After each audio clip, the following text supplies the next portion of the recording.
Moving on, fervor in the Philippines has reached its peak as the election campaign reaches its climax. The presidential candidates have made their final poll pitches in a bid to garner support and woo the voters.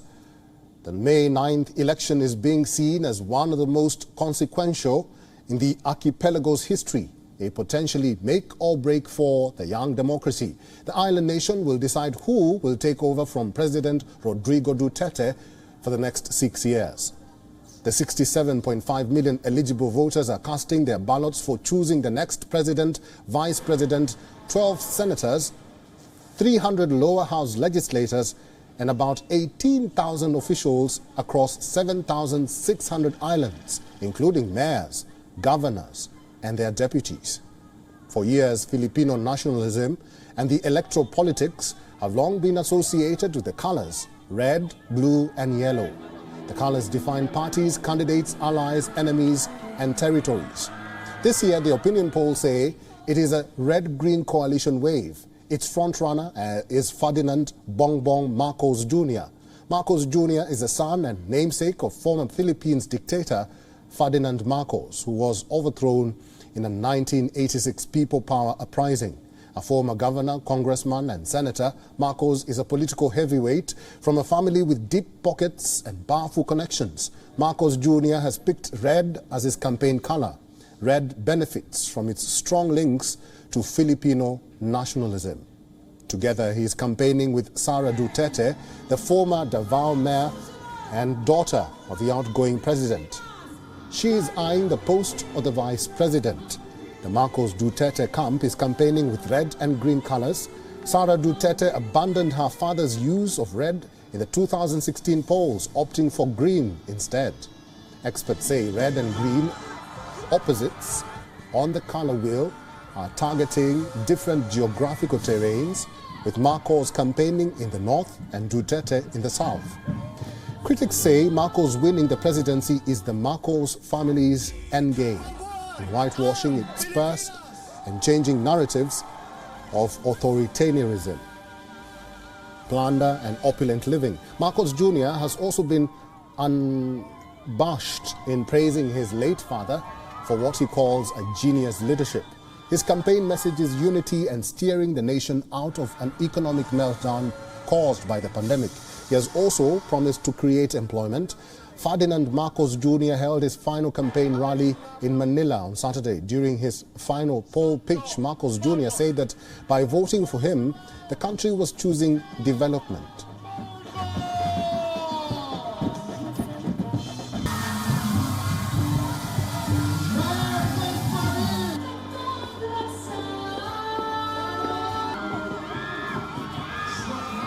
Ang suporta ninyo para sa unity team, para sa tambalang Marcos at Duterte ay hindi lamang suporta para sa mga kandidato. Ito ay suporta sa pagkakaisa. Ito ay suporta para sa pag-unlad ng Pilipinas.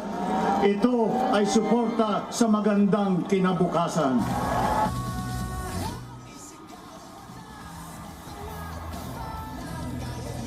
The red-green coalition is facing off against a pink wave, and leading it is Leni Robredo, the closest rival of Marcos Jr. Robredo beat Marcos in the 2016 vice presidential election. She is a former human rights lawyer and staunch liberal. As vice president, she has led campaigns against poverty and gender inequality. In recent weeks, Leni Robredo's pink wave has seen mammoth rallies. Excuse me for that. Though the pink, or the color pink, she is breaking away from her old affiliation with the Liberal Party, which was characterized by yellow.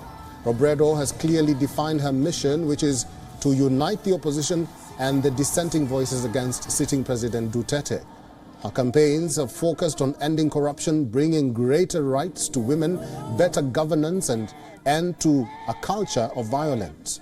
Thousands of supporters took to the streets of Makati to attend Vice President Leni Robredo's final rally. The rally took on a fiesta-like atmosphere as people from diverse backgrounds joined Robredo's campaign. Gawin natin ang lahat.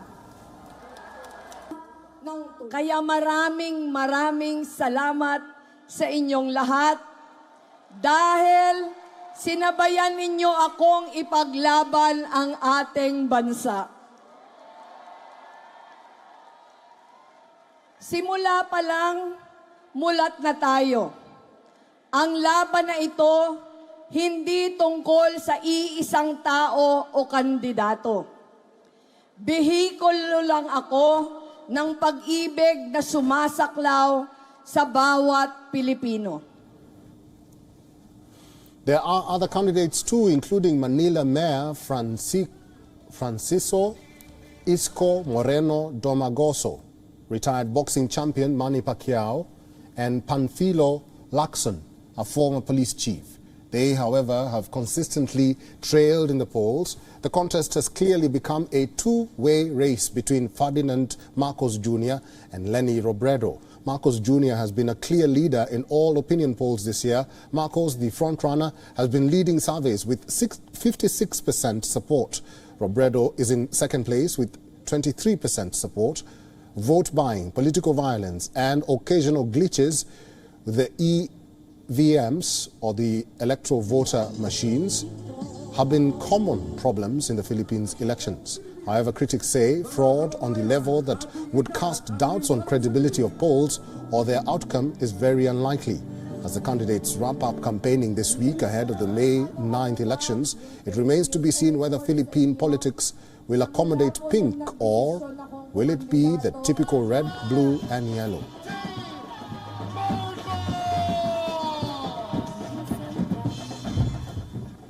WION is now available in your country. Download the app now and get all the news on the move.